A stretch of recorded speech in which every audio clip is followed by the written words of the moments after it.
The first day I went out to see hospice patients, I knew I was in the exact place I was supposed to be in my life. And I literally said at the end of that day, that's how life works. It's not what do I think I'm supposed to be doing, it's what do I know?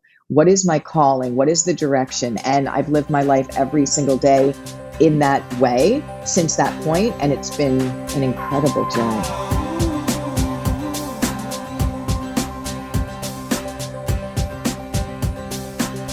Welcome to Zestful Aging, the podcast where we celebrate aging with vibrance and we defy the stereotypes of what it means to age. I'm your host, Nicole Christina, a psychotherapist of more than 30 years, here to introduce you to my off-the-mainstream guests who will energize and inspire you. My hope is to create optimism about getting older and help you cultivate zest and joy in this season of your life. And I love to hear feedback from you, my listeners.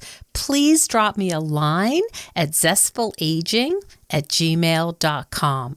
I read every single comment. And to find out more about this podcast, hop on over to zestfulaging.com. Well, our guest today was named the Humanitarian Ambassador for Oprah Magazine for her work to bring peace and comfort to those facing the end of life around the world. Her life's mission is to increase access to high-quality end-of-life education and care for patients and families. She has a lot of firsthand experience as a hospice and oncology nurse and palliative care professional at the bedsides of more than 1,000 end-of-life patients.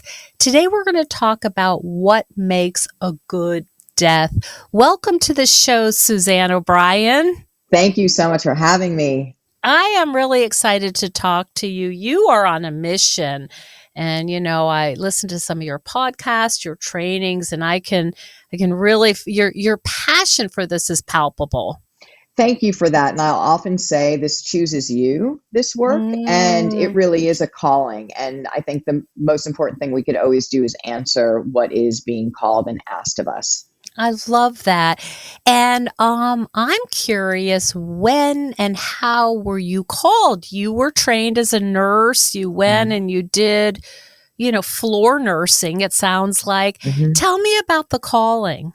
I love that because I think this is such a life lesson that I like to share with people. What I've learned I've learned everything about life from working with those at the end of life. And that might sound ironic, but it's really true. And it was when I went through 3 years of nursing school. I graduated about 6 months after I graduated.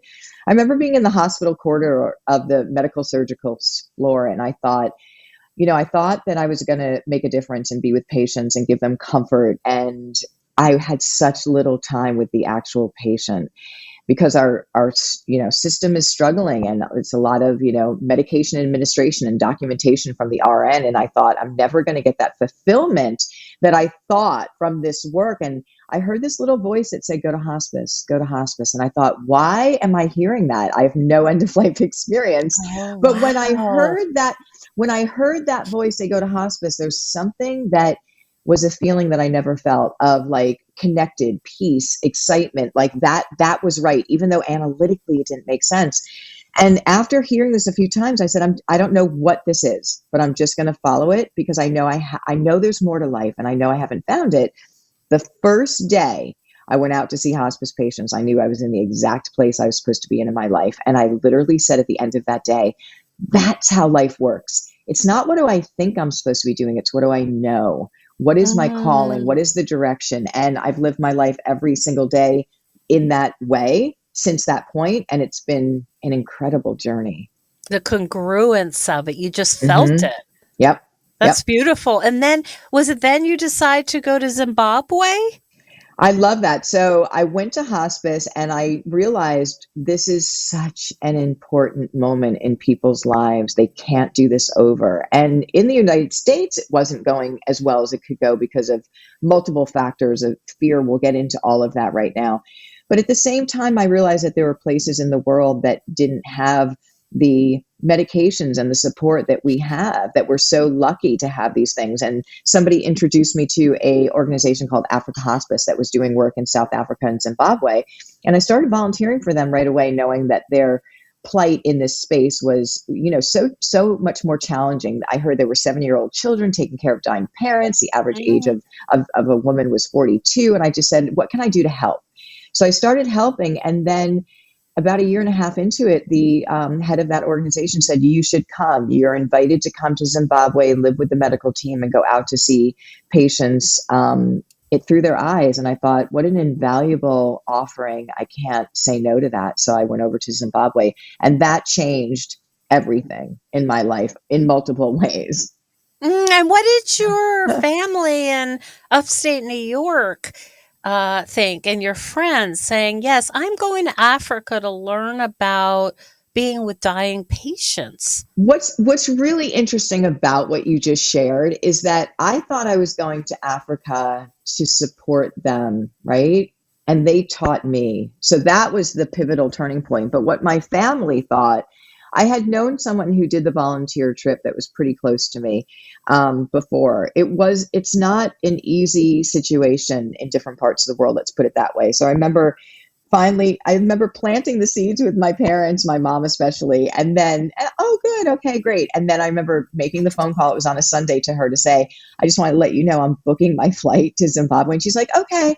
And then in a half an hour, she calls me back, panicked, panicked. And she was really worried and nervous. And there was justification for that. The political climate was very intense and all of that. And so I said, Mom, other people have done it, and it was an opportunity. And I checked in with my heart. I knew I was supposed to do it. And she said, if you just promise me that you'll spend every moment with the leader of the group and that you're not going to go off on your own. I said, yes, of course I'll do that. So as a young blonde woman. Yeah, I mean, it was a little different. And there were just so many things that were so fascinating and interesting. But I think the most important thing I want to share with listeners is that I thought I was going to go over and really be supportive and helpful and for them. And they taught me probably the greatest lesson about end of life that I've ever learned. And how would you summarize that? I would summarize that as this. So they don't have all of the, let's call them bells and whistles and medications and all of the, surgeries and things that we have here. But what they did have was true presence and time.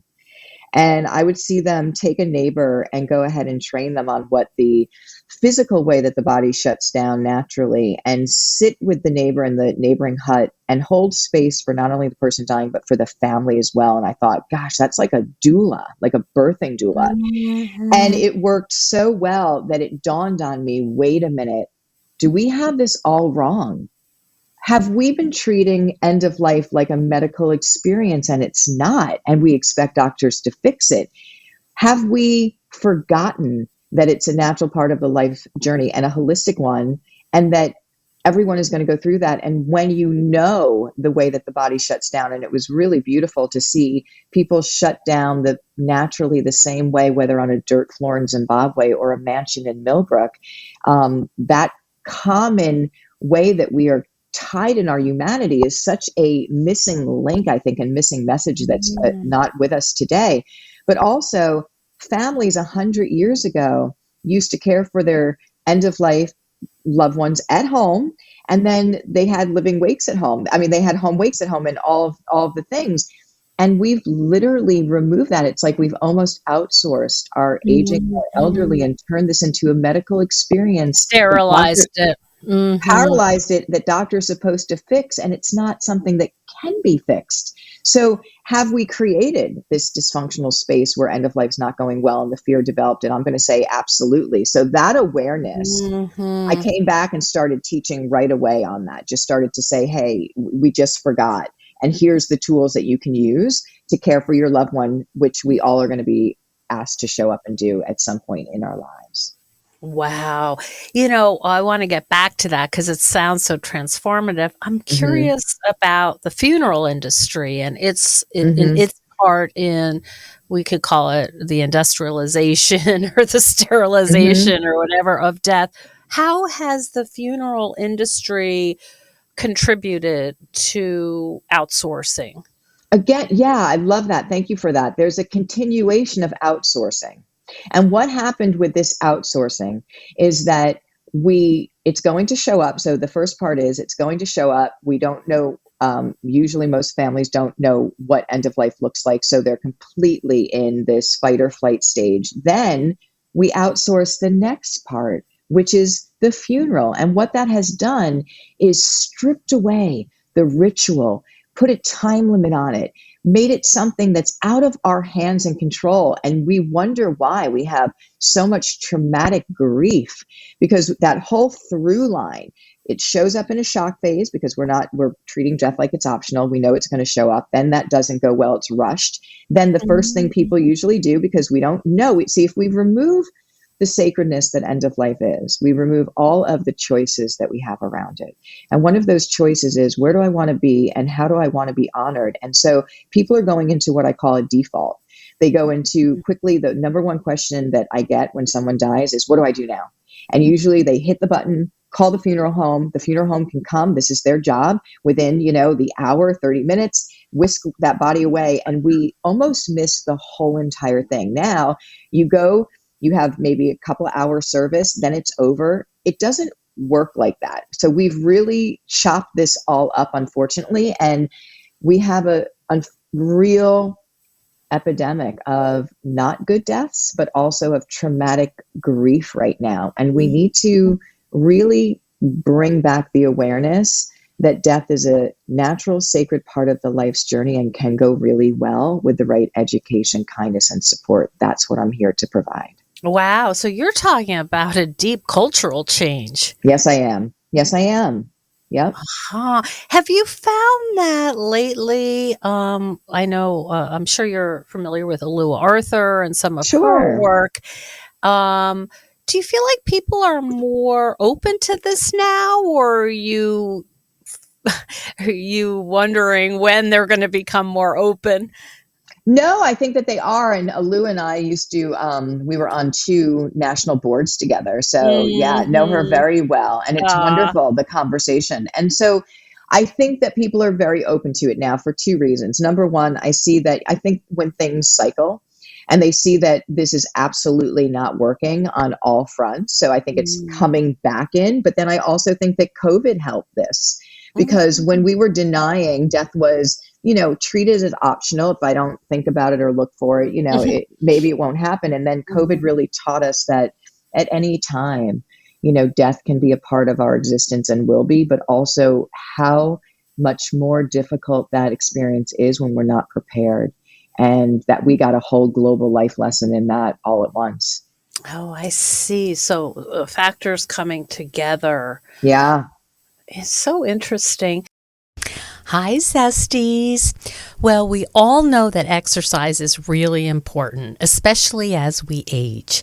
Some say it's the most important thing you can do to stay healthy. But many of us find that it's really easy to start an exercise routine, but it's hard to keep it up. That's why we see so many exercise bikes and machines being used as clothes hangers come March. Am I the only one who has bought a gym membership that turned out to be a total waste of money? At this point in life, I want to do things that are good for me, but also fun. You'll never find me at a class called boot camp because life is hard enough. And that is why I love my rebounder. What is a rebounder? Well, it's a mini trampoline that has so many health benefits, it's kind of crazy. It turns out that gently jumping up and down provides excellent benefits to our whole body. It helps clear lymphatic drainage, which is basically toxic waste in our bodies. And get this, NASA uses it to help their astronauts reacclimate when they've been up in space. And I'm not even going to go into the improvements in complexion and mood. Let's just say it's hard to be in a bad mood when you're jumping to your favorite music. It's like your own dance party. But if you're interested in a rebounder, please take my advice. Don't buy a cheap one. They can actually be dangerous. I would recommend the one I have, which is a NEEDAK rebounder. It's NEEDAK, and mine's going on about 20 years old. I use it with light weights, and I've actually used it to train for the senior tennis games, as well as my Camino walk in Spain. And it's also great to use in upstate New York in the winter when the weather is awful, which is pretty often. So right now you can get a free rebounder cover at NEEDAK if you use the coupon code ZESTFUL. So again, NEEDAK, NEEDAK. And if you have any questions, check out my YouTube demo. It's my most watched YouTube to date. So happy jumping, and I would love to hear how you like it. So what is a good death? I'm just so curious how we would approach it in your way and how you're thinking about it, sort of moving towards it and engaging it rather than pretending it doesn't happen and just kind of walking through it in a chopped up version, kind of letting somebody else take care of it. What does it mean to have a good death? So there are 2 points to that. So let's go big view here. So one of the things is, if I acknowledge within my being that one day the journey will not be as I know it today, whether it's conscious, subconscious, or both, I live my life with a very different way of how I appreciate my time and being present in the day and finding the moments of joy. Because one of the things at end of life, and I've worked with people with all different ages, it's not that everyone is gifted to just, get to an old age, that I realize that I don't know how much time I have in my life. And I don't want to miss it by pretending that I do have time that I'm not sure that I do. So what is important? So I really got to what was important to me in each and every day. And I think a good death, for the people that organically had a good death, and it wasn't that many back in the day, I really tried to analyze what made it so. And it was really that they lived with an awareness that one day the journey would be different, and they lived fully. So they didn't end up saying, oh, I have all these regrets, or I wish I had spent my time differently. So for your listeners, I think one of the most important questions we will ever ask, if not the most important question, is how you are spending your time and who you're choosing to spend it with, because that's your greatest commodity. So when the day comes, and boy, I got to it. I went over to Africa and I volunteered. I went to Thailand and did 14 trainings over there because the offer came, and I knew that, I have to live my life now, not wait for the perfect time, because there is no perfect time. Writing the book, making sure that this work got out in the world and hopefully will live long past I do. And so it allowed me to appreciate not waiting and not putting things off. So that's the big view for one day. Now, the other is a practical standpoint. When we get to the end of life, it's really important before we get there to think about, where do I want to be? And I want to hone into this, because this is the biggest rub. Most 9 out of 10 people polled said they want to be home if they're at the end of life, but half are dying in other places, maybe even more than half. And so what was that gap? And so that's what I was seeing as a hospice nurse, is that there's a gap. So 98%, Medicare determined that 98% of the end of life care is done by family caregivers, even with hospice on board. Hospice is a beautiful model of care, but because people don't understand what it does or doesn't do, and as a hospice nurse, I'm supposed to teach the loved ones how to do that care. Many times I was there for 1 hour once a week. That's impossible with the fear in front of us, the late time that people come on hospice services. What I decided to do was create this training to teach families, give them back that skill, hopefully before they ever need it. So I'm going to use myself as an example. If I want to be at home, I want to make sure that that is clear with my family. When quality of life is not something that can be attained anymore, that's benchmarked by me, that's a time where I go on tight symptom management. And that, again, is something I have to think about subjectively. But I want to make sure that my families know and have the support of what they need to make sure that they can do that and do that in the healthiest way possible. Getting them the training, having a doula there, making sure they know what my wishes are, how comfortable I want to be, warm blankets, having my friends come, my pet next to me. Like this is, and I've heard this from multiple patients, which is so beautiful.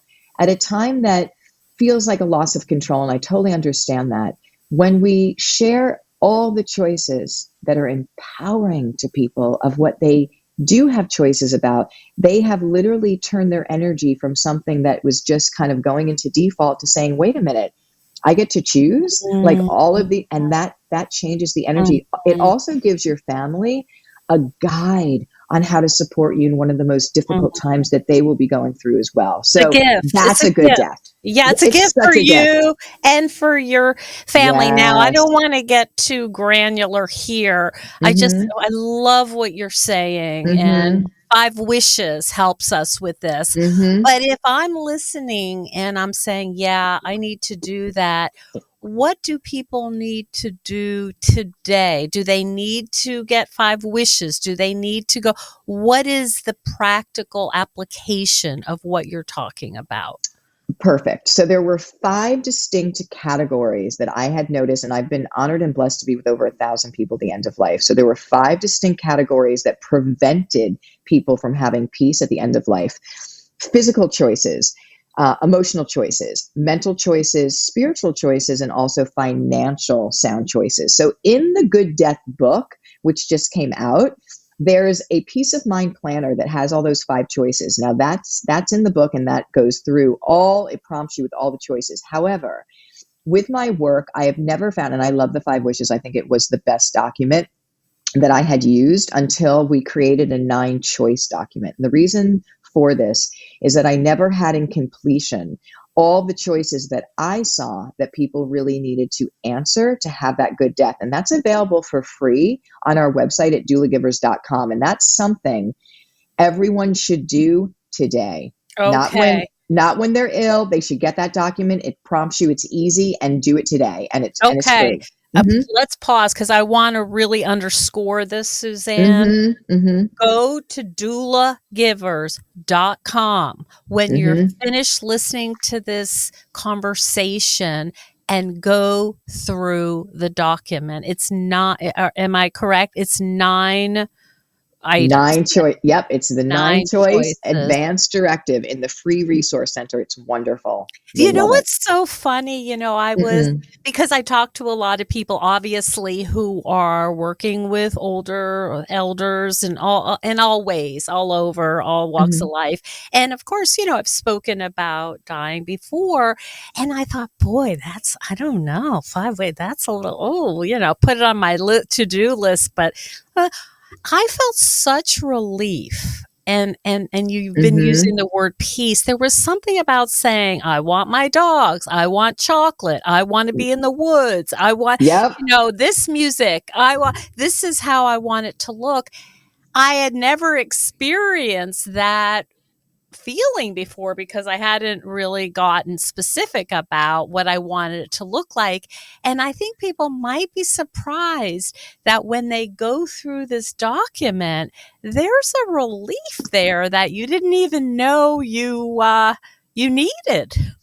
Yeah. And I think, again, this is so important to make sure that people hear, because and I think everyone can relate if we've ever had that, that flu or, we're really sick, you don't have the energy then. And when people leave things undone, they can't get them done. And there was an undercurrent of unsettled energy, and it was so sad to see. And so and again, I feel like these are subconscious things. It's the greatest gift you can give your family, because when we put these things in order, and there's just the guide for them, like the Good Death guide for them, how to support you in this space, but also you make sure, I needed to do, my items and my passwords are in this list. And so your family doesn't have to be going on a scavenger hunt trying to figure out all of this after the fact.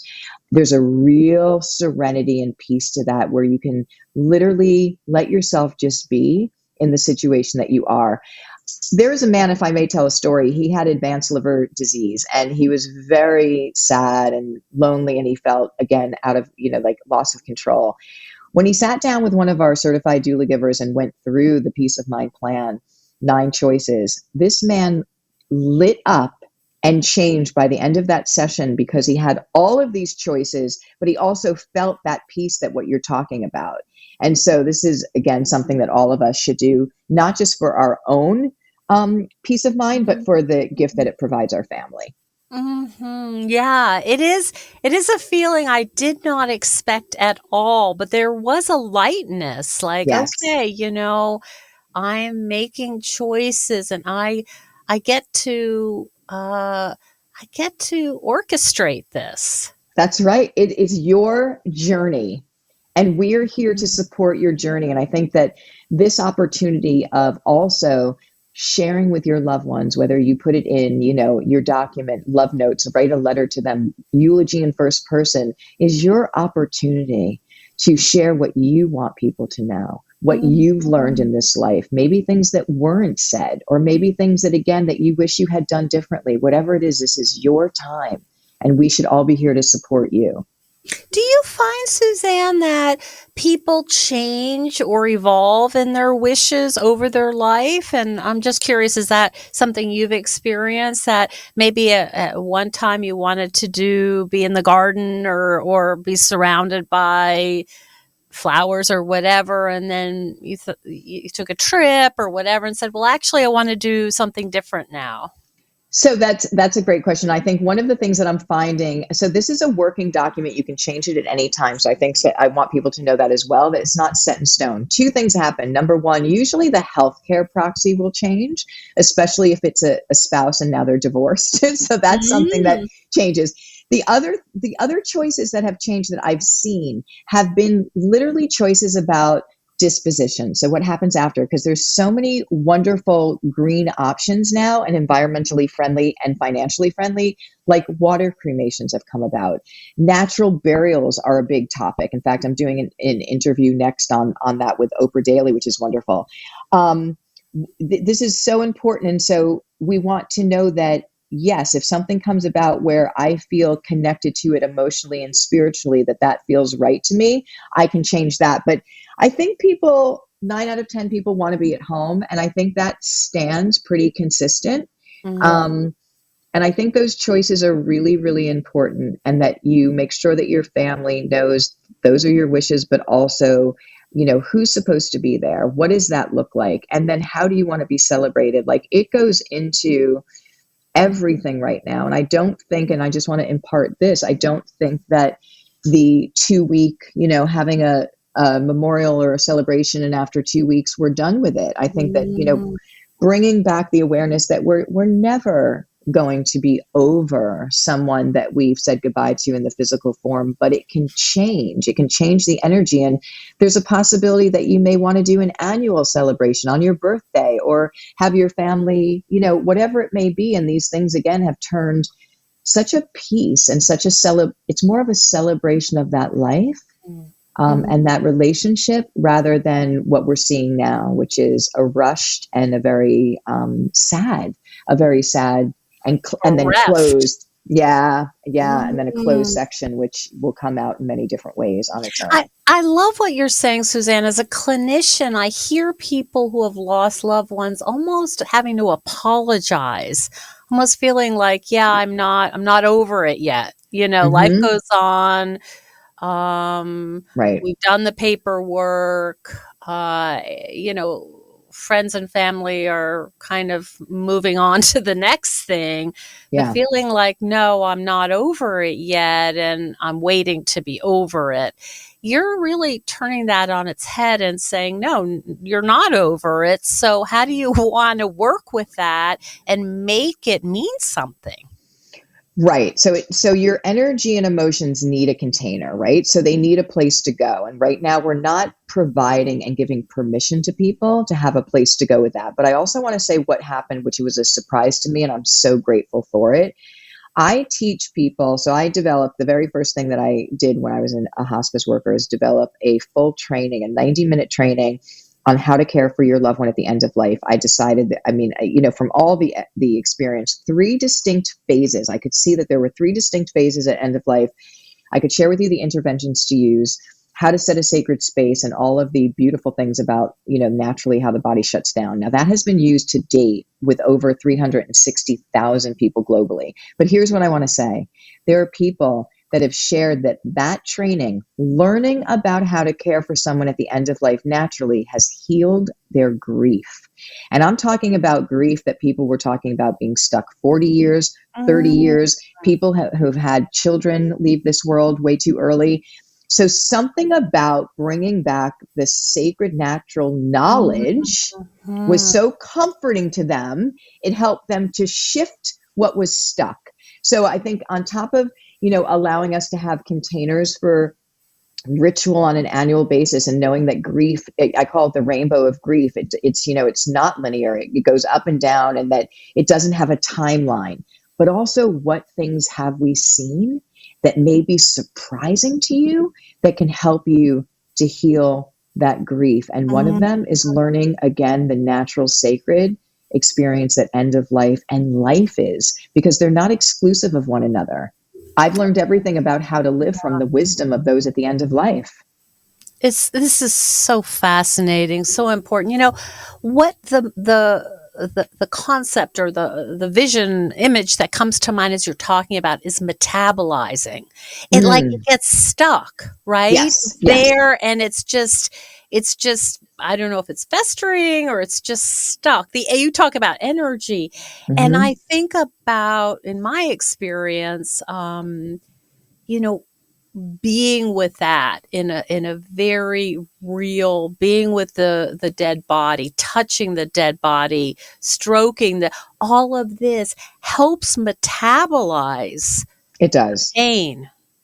It does. And there was, again, have we removed the greatest teacher, not only about the sacredness of a life's journey, but how to actually live life. And so 100 years ago, people had home wakes and home funerals, and they were typically 3 days. There's a lot of documentation about the 3-day home funeral, allowing a space of, that time of acceptance of that person's end of life, and allowing a container with community and ritual and slowing it down to actually changing to a different kind of energy by the 3rd day. And if I give you one example that's in the Good Death book, it's about a 17-year-old beautiful young man named Jared who had a motorcycle accident and his life ended. And the family had the foresight to bring him home and to do a home wake. And you see on the first day, this is in a documentary called In the Parlor by Heidi Boucher. And you see on that first day, people absolutely inconsolable, which you can understand. By the third day, people are playing the guitar, they are singing, they are rejoicing this young man. And the mother says that the energy on that 3rd day was blissful and euphoric and so full of love.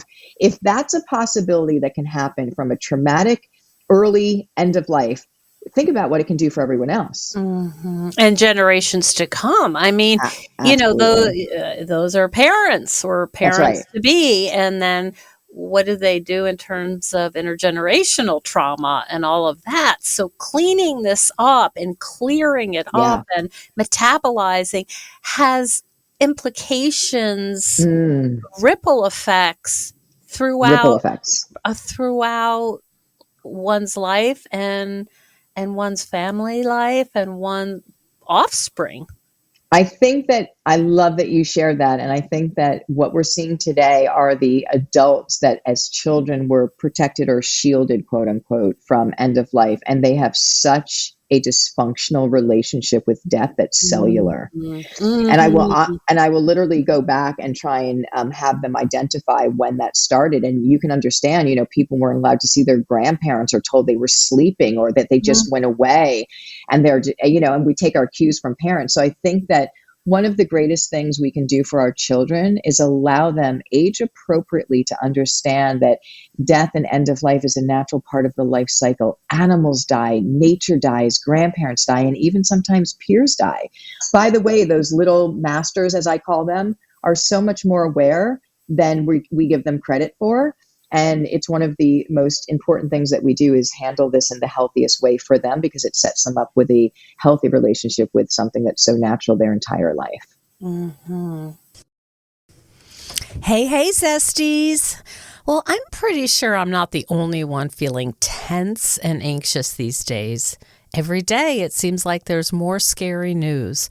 Well, I've been a psychotherapist for over 34 years, and I've learned a lot of techniques to help manage anxiety, and I've been using them. But recently, I found something new that I wanted to tell you about. I actually just stumbled upon it at an event for veterans. It's a little breathing device called Calm Ego. And when you're breathing in a way that promotes relaxation, which is basically long exhales, it lights up. And you can add a calming scent if you like. So Calm Ego is a natural, portable, drug-free solution that can be used in moments of upset, anxiety, and stress. And it's effective and pretty unique. And you can use it for both immediate relief and also long-term effectiveness. So I love that you don't have to think about the breathing. You don't have to count. You don't have to imagine a square. You really don't have to do anything. It does all the work for you. I find it to be especially helpful before bedtime, and I'm pretty excited about it. So I'm partnering with Calm Ego to offer you a 25% discount if you use the coupon code Zestful when you're cashing out on the site, which is Calm Ego, CalmIgo.com. And please let me know about your experience. I will be interested to hear. Thanks. I feel like we could have hour-long conversations because it makes me think about, like, how do people deal with their anxiety? They buy stuff, Right. Or other ways. Or other ways, other addictive stuff to Mhm. take the edge off, to take the fear off. But what if it's not scary? What if it's not scary? Yeah. Let's just ask that question, because this is, I think, exactly what people are finding with my trainings, with my conversation and book. I've been with over 1,000 people at a time when death is the number one fear in the world. Most people have a fear that they can't even pinpoint or identify why. It's almost like we've kind of just been down because we don't see it. We've been maybe subconsciously taught, that death is the ultimate enemy by you've got to fight, and he lost his battle with cancer. Mm-hmm. All of these things. And when you can step into a space and learn the truth about it, not what somebody thinks, the truth about it, what patients are saying, how things go, the wisdom that they impart, all of a sudden that fear starts to diminish. And you start thinking about, wow, what is really truly important? What are my choices that I want to have? And what do I want to accomplish before I leave this world? Mm-hmm. What do I want to leave behind? Yeah. Yeah, what more important question is there? This is it. This is it. This is it. And I think, and again, go to that point that if, you were told that, the journey was over as you know it, what is the biggest thing that you have not done? And that's a way that we can really catapult to that clarity, is what would you regret not doing? And then what I would say to you, do it now. Go for it. Well, that's the whole thing behind Zestful Aging, right? Is yes. to do the zest and not the, oh, well, I'm going to pass, or, oh, it's too much, or, oh, it's just so important, such important work. And I'm so happy that we got a chance to just really talk about the tip of the iceberg here. Where can people find out more about your work, Suzanne? Thank you. So we give that free end-of-life doula training, and I really would extend to everyone, come join us. We do that live. We meet in community, and everyone should have that skill, and they can go to doulagivers.com. So it's DOULAGIVERS.com. Okay. And we also have it in 15 languages. So whatever language you speak, that is available for free. And we are bringing back that skill, which, by the way, you bring back the sacredness of end of life, and you bring back the sacredness of life, and that's how we change the world. So we're in this together. So You're please a join us. trailblazer. You are a trailblazer. I love that. Thank you so much for spending time on this vitally important subject. So happy that we got to chat, and best of luck in all of your work. Thank you so much, and I really appreciate this conversation. Thank you so much for joining us on Zestful Aging. If you like the podcast, please share it with some of your friends. Our theme song is All I Did Was Wait for You by Kjartan Abel. Visit Kjartan-Abel, that's KJARTAN-Abel, ABEL.com to hear more of Kjartan's work. And our technical director is Stephen Litweiler. And stay tuned next week for another interview with a fascinating and inspiring guest. See you then.